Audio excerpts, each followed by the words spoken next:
Did you hear about the French restaurant that exploded and caught on fire?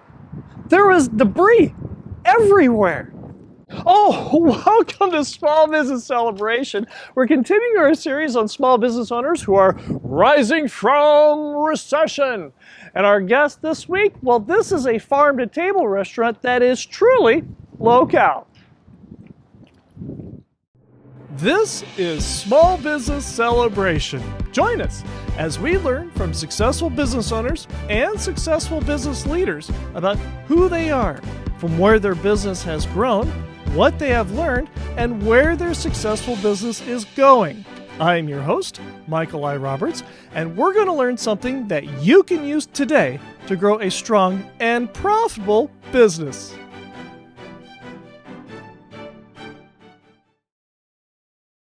Another day.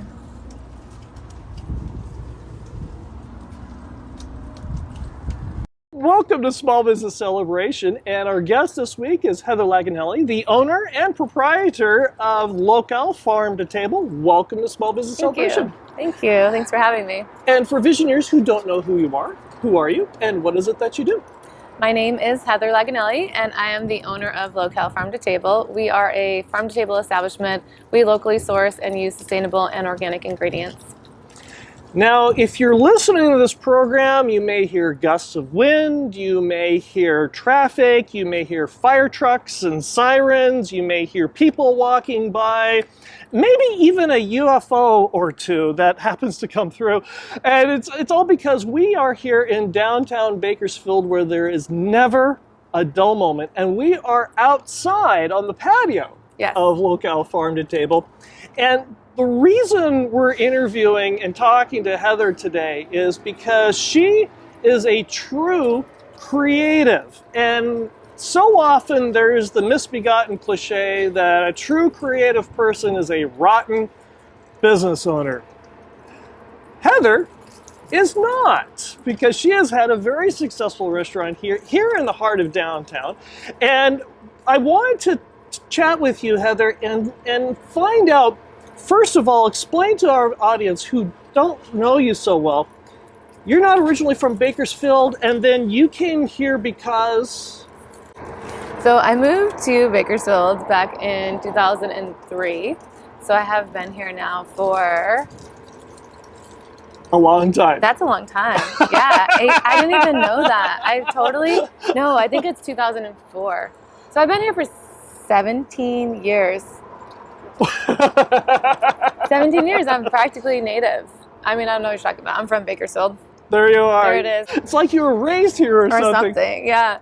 So, all of my professional life has been spent in Bakersfield. You went through and you didn't start this business. You went out and bought this business and shifted it and changed it into your own image, what you wanted it to do. First of all, why did you go out and buy a business instead of go out and start a business on your own? Yeah, let me explain a little bit about that so people know where we're coming from. So when I first started the restaurant, it was 2015, July 7th of 2015. And there was an offer on the table for me to purchase Union Station Deli, which was formerly owned by Vicki Vicki Woods. I just made up her name for a second. By Vicki Woods. And she had been in business for 10 years, which is pretty crazy. For a restaurant, especially. For a restaurant, 10 years. And she started with guerrilla marketing. Like, she went door to door downtown. She passed out her menu and she built a business from nothing.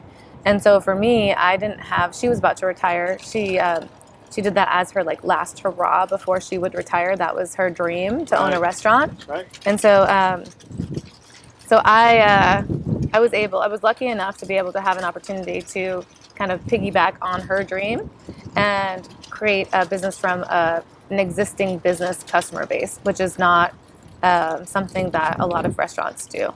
So for me, I was fortunate enough to have the client base coming in every day and generating revenue, so I didn't have to put $300,000 or $400,000 into the business to start it up.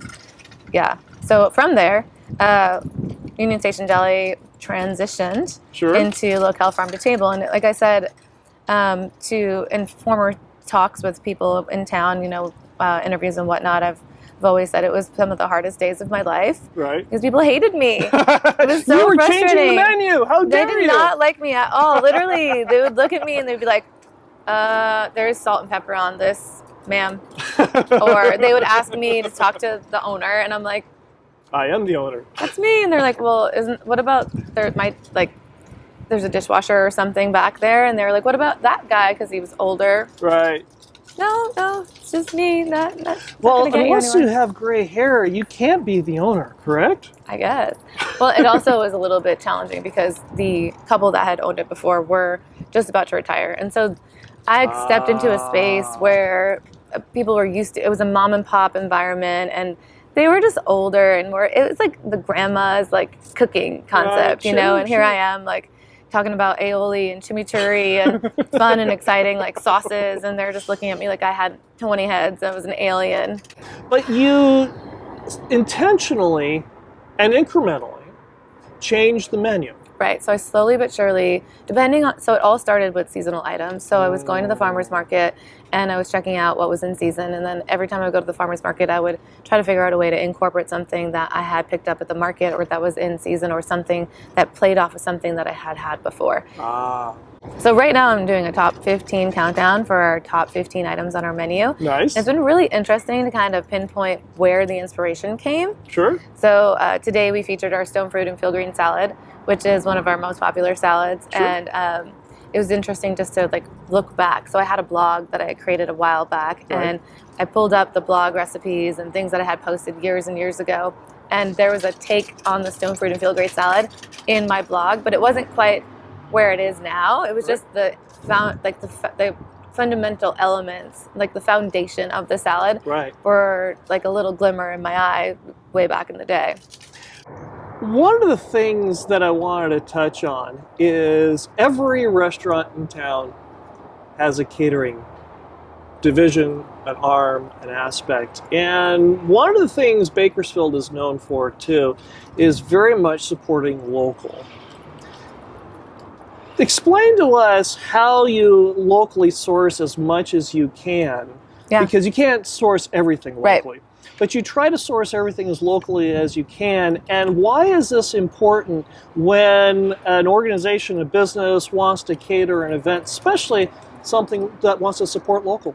Right. So like I tell people, it's kind of like a domino effect. So we support as many people as we can on a local level. And by doing that, it's creating more jobs and more stability for families. Specifically, was really impressed recently by Scott at Hopeful Harvest.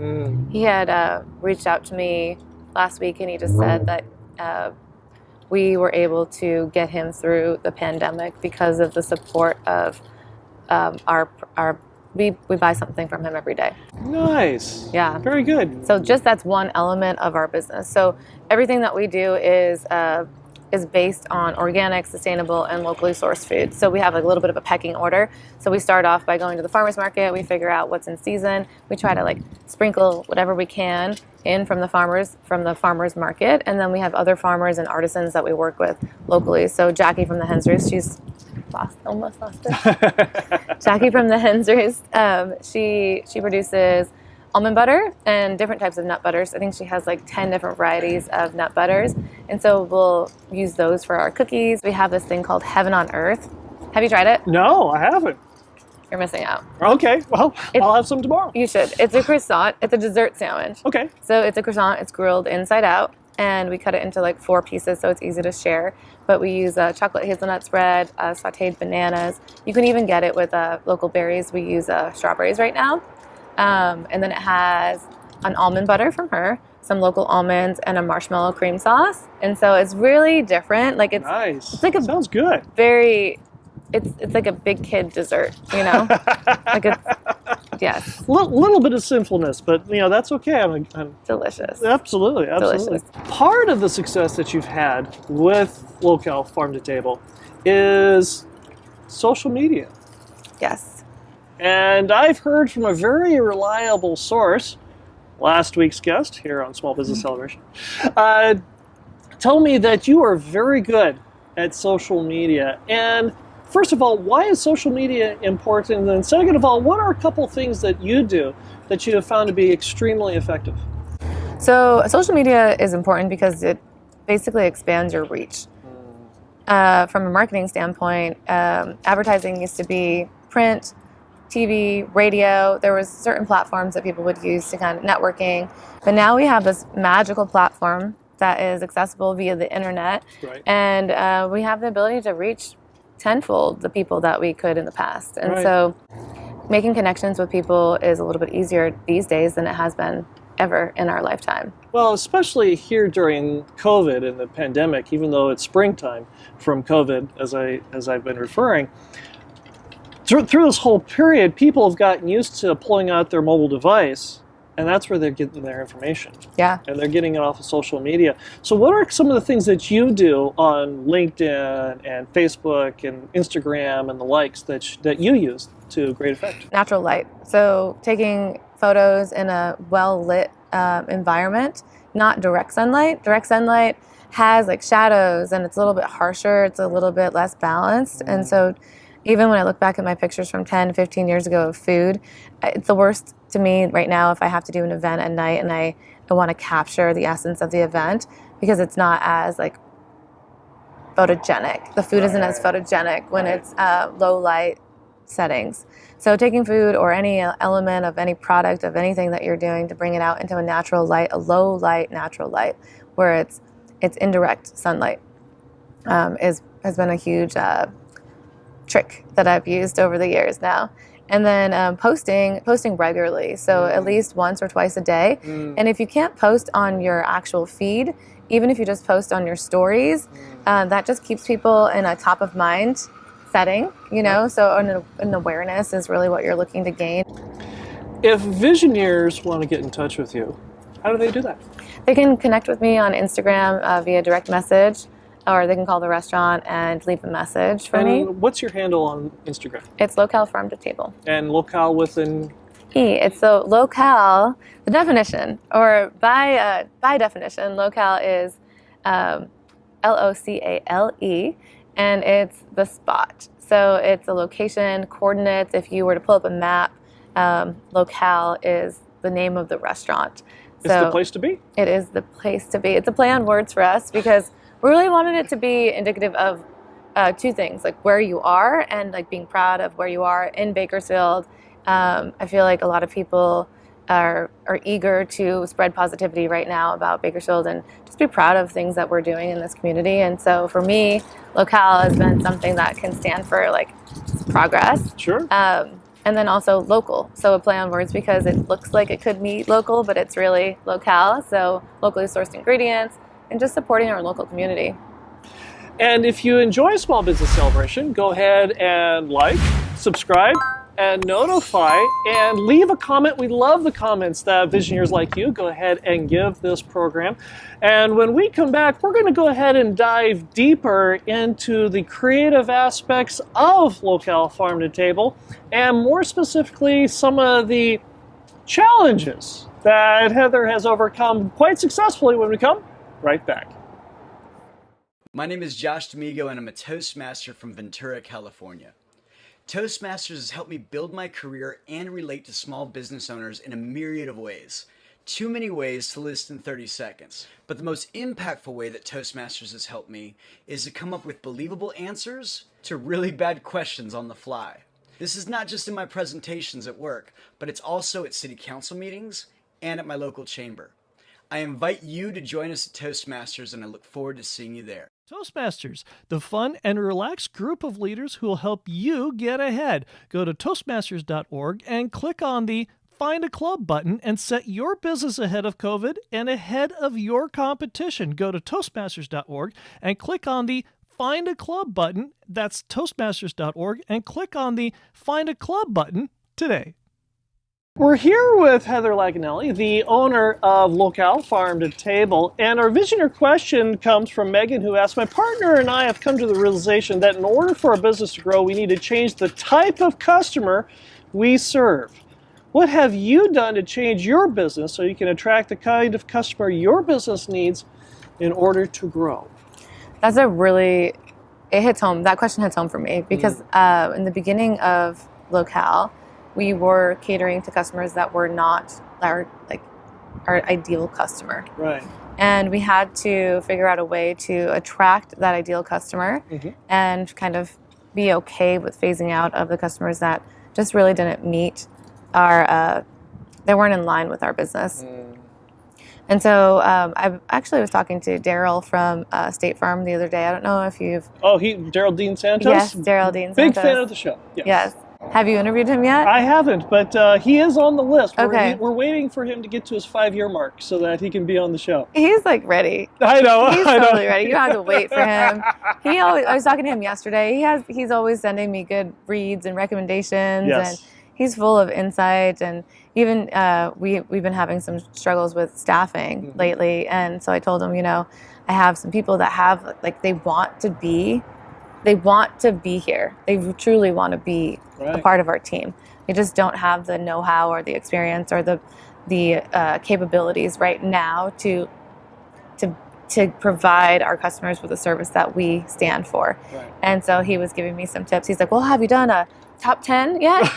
And I was like, a top 10 what, Daryl? And he's like, okay, so show them, they need to write a list of 10 things that how they receive appreciation. So if it's thank you, or list it 1 to 10. Thank you, or high five, or a free lunch, or a free drink, or day off, or whatever it is that they would need to show that they're valued. And then use that as an incentive-based program to kind of elevate their work ethic. Right. Nice. So that was his little tidbit of information for me yesterday. So sure, nice. Well, he's a great guy. He is. So back to our question. Yes. Back to our question. We'll just we timed out for a minute. Now we're going to go back. So just taking the time to get feedback from our customers was one thing. And even though I didn't like it at the time, and feedback's hard. Feedback's hard for everybody. Especially when you don't like it. Yeah. Well, I mean, who wants to hear criticism all the time? Right. That's difficult. But it's relevant. And I already knew when I started the business that I was going to have some hurdles because I was trying to utilize the people that were coming in and the revenue source that was coming in right off the get-go. Right. And trying to find the real customer base that we strived for, trying to get those customers in. So we just try to take notes and figure out, hear feedback and try to take that information that we got from the people that were coming in with a grain of salt, because the customers that we had in the beginning were not our ideal customer. Right. So using social media platforms and advertising and just networking. I think I went to more networking events in that first year than I've gone to in my entire life, just to kind of pass. I would show up on a Friday after we closed here with cookies in my purse at a networking event, and I would pass out menus and be like, oh, have you heard of blah, blah, blah? Or I would bring a friend, and I don't like really necessarily talking about what we do. I'm not the type of person who's going to go out and be like, I do this and I do that. But if somebody comes and they want to share a little bit about me for me, I feel like that's an ideal situation. Right. It's kind of awkward to talk about yourself all the time, It's not my favorite thing to do. Self-promotion's not your thing, huh? I mean, I could do it, but it's not my favorite thing to do. It doesn't sound as authentic when it comes from somebody else, I think, especially if it's your business, your heart and soul's in it, then everybody would assume that this is something that you're passionate about. And if you weren't passionate about it, then if I wasn't passionate about my business, then I don't know. Who is? Yeah. Exactly. So there were a lot of challenges in the beginning, but just finding that customer base and really talking to people and networking and getting, the right types of people in our business was a huge challenge for us in the beginning. Through social media, through press releases, through the newspaper, through advertising, through word of mouth, and through just we did the same thing that the former owner did. We went around to businesses in the area. We went around to salons and doctors' offices and corporations, and just passed out our menu and told people about what we were doing. Being a creative and owning a business are two very different things. They take up two different hemispheres of the brain. This is true. As it were. One of the things about being a creative is that you have the ability to control the canvas. When you own a business with employees, you can't necessarily control the canvas. Yeah. What have you learned from owning the business about delegation? And was this something that was a challenge for you, giving up that control, or was this something that just came naturally and you said, sure, go ahead and I'll trust you guys? I'm taking it by the body language. The answer is no. Deep breath, deep breath. Yeah, I roll my eyes even so. Like, I literally have to take a minute to like compose myself because, I mean, as a creative, I've always been the one who has been able to create the end result from start to finish, to come up with a concept, to put it into motion, to execute it, and then to put it out there. And so with catering, it's always been fun for me because that's like, I can do that. I can be a one-man shop and I can cater and I can do private parties and I can make a cake and I can do... You can play. I can do whatever I want. Sure. But when it comes to getting people on board, I've learned a lot about connecting with people that are like-minded and trying to find people that have a similar vision so that it's not as difficult to produce the same end result. But it's a huge challenge. I struggle with it every day. Every single day of my life, I struggle with it. I wake up in the morning and I'm like, okay, these are the things that have to get done. How can I divide? They're probably not, it's not humanly possible probably to get these things done today. And even if I were to delegate them, I might not even check off the 75,000 things that are on my to-do list. Right. So just kind of letting go of some of that control and like passing the reins on to other people has been a huge challenge. My whole, I think one of my biggest skills, I don't know if you would call it, would be my attention to detail. And there have been times when, like yesterday, I was talking to one of my team members and I'm like, okay, these plants, they need to look a certain way. Like every time somebody sits at the table, this is the first impression that they have at our restaurant. So if somebody looks at this plant and there's like a dead piece of plant somewhere, then that's not okay. So if you need to go around and like just literally just make these plants look pretty. And there's a line of people out the door and around the block, and of course orders are coming off the phone, and you're worrying about a dead leaf in a plant. Before we open and after we close, this is like a side work item, right? And so as I'm looking at these plants in the establishment, I'm like, okay, I know I could go around and prune all these plants, but I can't. If I do that, then my business doesn't have the potential to grow. And so just figuring out ways to really prioritize what's going to give my customers the best experience ever, and trying to figure out how to delegate out some of the things that other people can do, and trying to just really focus on the things that I can only do that are proprietary to me. How did you figure out how to do that priority list? I went to school originally for a double major in art and psychology as an art therapist. That was my original hope and dream and goal in life. And for those who don't know, what is art therapy? Art therapy, so it's a combination of using psychology and art to in a therapeutic way. So trying to either connect with people through connect with people's minds through art. So it was a double major in art and psychology. Right. And when I enrolled in the program originally, I was 100% gung-ho about doing it. And then I realized that I had a talent and an ability from the creative side. I didn't know that it even existed until I was in this program, and I was doing things that just were reflexive to me. And I noticed that other people had a really difficult time, just kind of mixing colors or visually having the ability to create an aesthetic. Right. So when I look at some of the things that I've learned about myself over the years, and just through my studying psychology and just my passion for people and connecting with people, having the ability to assess what somebody's capabilities are and trying to connect and put them in positions that they're set up to succeed has been a huge challenge for me in this business. How have you been able to take this talent and look in the mirror and assess yourself? I am the queen of reflection.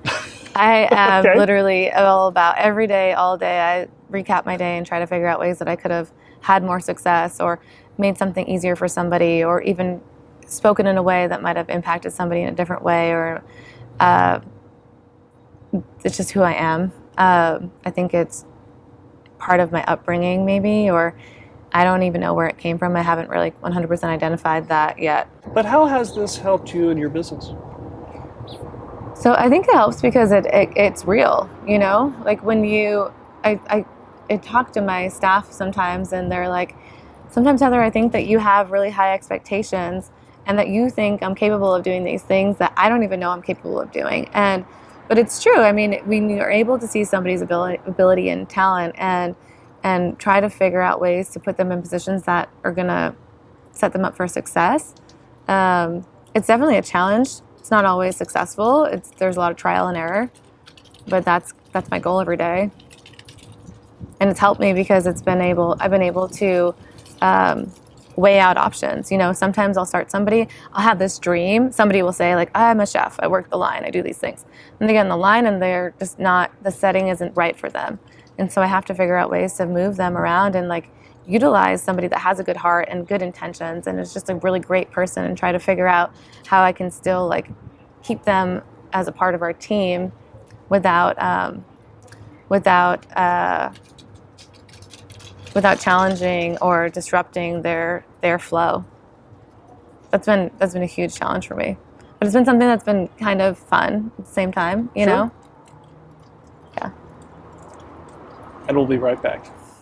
The reason we're here with Heather Laganelli of Farm to Table is because of a Visioneer question that came from a Visioneer just like you. They reached out to us on LinkedIn, Facebook, and Instagram, and they wanted to find out, how do you take an existing business and transform it into a vision of your own? And that's why we're here, all because of a Visioneer question that came from a Visioneer just like you. They reached out to us on LinkedIn, Facebook, and Instagram. So if you've got a question, you've got something that you've wanted to learn about, let us know. Go ahead and reach out to us on LinkedIn, Facebook, and Instagram today.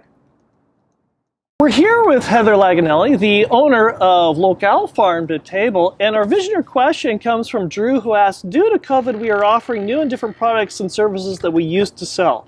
How do you figure out what problems your business solves for your customers? So this was something that was really a great test during the pandemic for us because we had to pivot a lot. A lot of our business was based on experiences and, like you said, in interacting with art and with the music and the food and the plating and the ambiance and the presentation. And so for us, we had to figure out what the customer would need, our customers and our tried and true fans would want and need and look forward to during a time that was a little bit especially different. When all that was taken away. Yeah, all of that was taken away. So we were no longer able to provide the experience at our establishment, but we still wanted to provide people with an experience, especially during a time of hopelessness, you know? So charcuterie boards were something that created an elevated experience for our guests. And even if they were just coming to a takeout window, we had live music still during the pandemic, which was crazy. Right. Our musicians were just propped outside with masks on and they were socially distanced. Playing the guitar. To people in their cars while they waited for lunch. Like literally we were encouraging customers to roll their window down and just take in some music because that was something that was there was a void. There's a void in the entertainment world. Going out, interacting, socializing, and experiencing live music and things that were luxuries for us when I think a lot of people took that for granted. Right. So having that ability to kind of bring that back into the day-to-day was something that was really impactful for our customers. So charcuterie was one way. Another way was family meals. We just try to get feedback from people and see. I try to put myself in positions of what I would want if I was home with kids or if I was home with a family working from home, and what would I want to have in my life. We did a lot of wine tasting experiences to go. Family meals, wine tasting experiences, and charcuterie were three ways that we kind of pivoted during the pandemic to just provide customers with an adventure at home, like an experience and an adventure at home. And a charcuterie board is really that. It's the essence of an adventure. You get a combination of meat and cheese and different elements that are creative, and you're pairing things and trying to like navigate through a space that's like uncharted. So it's fun. Especially when you've made your wine via Sanrucci and you made it yourself. So we do have our private label of wine. There he goes. This is the Cabernet from Sanrucci, and then we also have a Chardonnay from them as well. And so, pairing our wine with the boards have been really fun. Sure. And the cheese elements. So we do. I don't know if you've tried. Have you had the ability to try any of our charcuterie yet? I haven't yet. You need to try it. I will. It requires an advance notice. We need like 3 hours notice. Okay. But we do like cheese concoctions. So we'll mix up. So right now strawberries are in season. So we'll take some lemon curd. We'll make lemon curd, or we'll get berries from the farmer's market, and we'll mix that up with goat cheese or blue cheese or different types of cheese, and we'll coat them in a local nut. Nice. Tell me about the Apple Core project. So Jackie from the Hen's Roost. And the Hen's Roost is a restaurant. The Hen's Roost is a restaurant, and Jackie is also Jackie is the proprietor, Jackie Allen. Okay. So Jackie and I built a relationship from the get-go. Mm-hmm. She was one of the biggest advocates for Locale, transitioning from Union Station Deli and locally sourcing our ingredients and just connecting me with people to kind of give Locale a bit of an insight into the farmers and connections with people that are already doing things that I was looking for. Sure. So she has a nonprofit. It's called the Apple Core Project, and they do all different types of things. I mean, I've gone out to long-term extended living on Union Avenue, where it's like a hotel, Right. and families live in the hotel rooms. And the last Wednesday of the month, she feeds that establishment. I don't even know what it's called. It's a hotel, but Right. I think there's 150 or almost 200 people that Wow. she'll set up a line of like a food line for. Right. And she partners with different restaurants and organizations to kind of sponsor different elements of that meal. And we've done that with her a couple of times. And then just recently she asked me to go out and do a cooking class for a community garden that she had built Nice. on the east side. And so it was really neat. We had an opportunity to teach about 30-ish women, and there were a few men in the mix as well. And they grew different elements in their garden, and then we took those elements and created meals and sauces and dressings, and I taught them how to make gardening food taste good. So people really were like concerned. Sure. It's a carrot. Yes. Carrots don't taste Yes, good. literally. And there were so many people that were like, I don't want that. And Sure. then before we knew it, they were asking for seconds. So we just took carrots and local almonds and butter and local honey and some parsley, and before you know it, a little bit of sea salt. We converted 100% of the people that were there to carrot lovers, and just got them excited about what they were growing, which is kind of neat. You have quoted, because I do my homework before I do these conversations, but you have said on numerous occasions, be with present. Not be present, but be with present. Okay, so be with and be present. Two things that I've been striving to do for the last couple of years now. And in the restaurant, it's hard for me because there's so many directions that I'm pulled in, and there's so many different hats that I wear. And every day I'm constantly, somebody drives by and I'm like, okay, is that person gonna drive by, or are they gonna like come towards this space? I'm in like protection mode, I guess. Like I'm constantly aware of my surroundings and Sure. trying to navigate and make sure that things are going as smoothly as they possibly can go. And so just kind of taking the time and just to look people in the eyes and be with the person that I'm with, and just actually taking in as much as I possibly can from what's in front of me instead of my peripheral. Sure. Yeah. We live in challenging times, especially if you're a restaurateur. Mm-hmm. What do you do to recognize that there's a light at the end of the tunnel and it's not a train? No, I'm just kidding.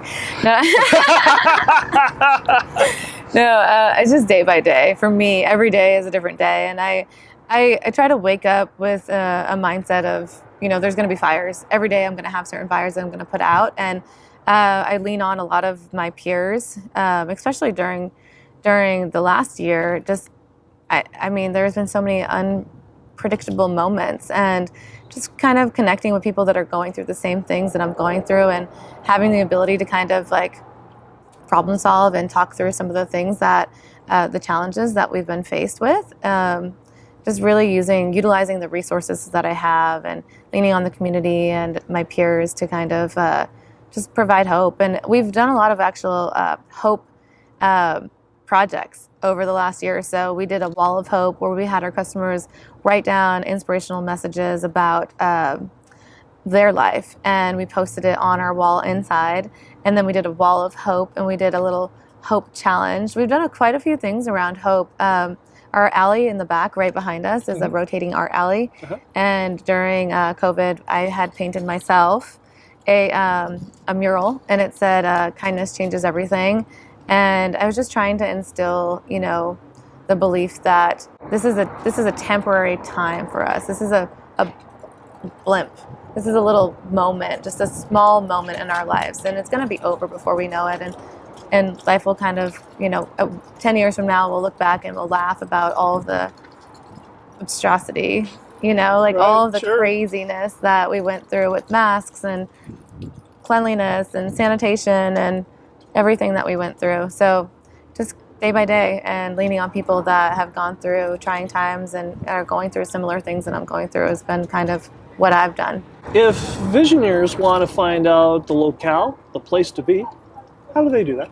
So they can go on to Instagram or onto Facebook and check out what we offer. And what's your Instagram handle? It's Locale Farm to Table, and we are located at 18th and G Street. We're right by the Padre, by the post office as well.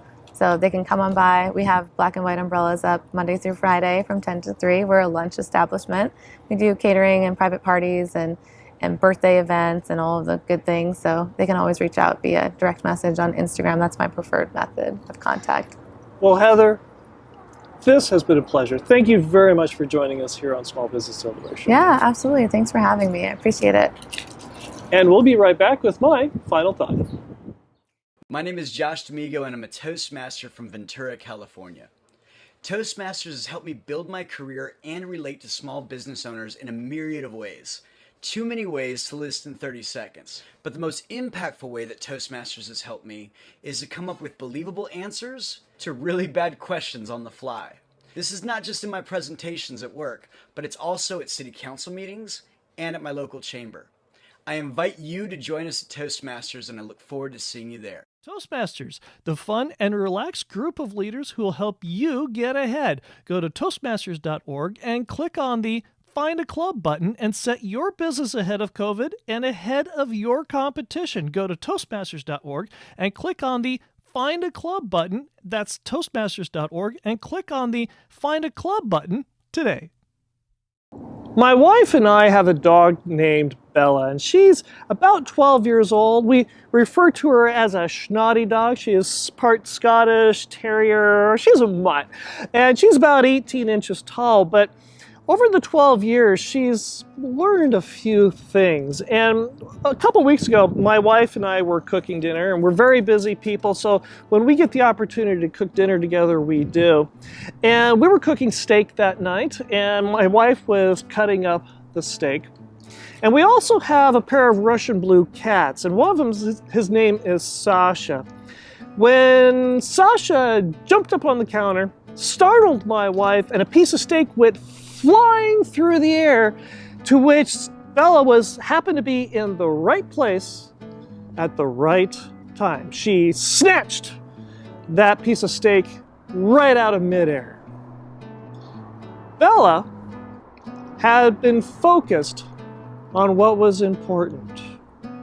Over the 12 years of her life, she had studied what was important. She knew that if she put herself in the right place at the right time and practiced enough, when the opportunity arose, she would be there ready to get it.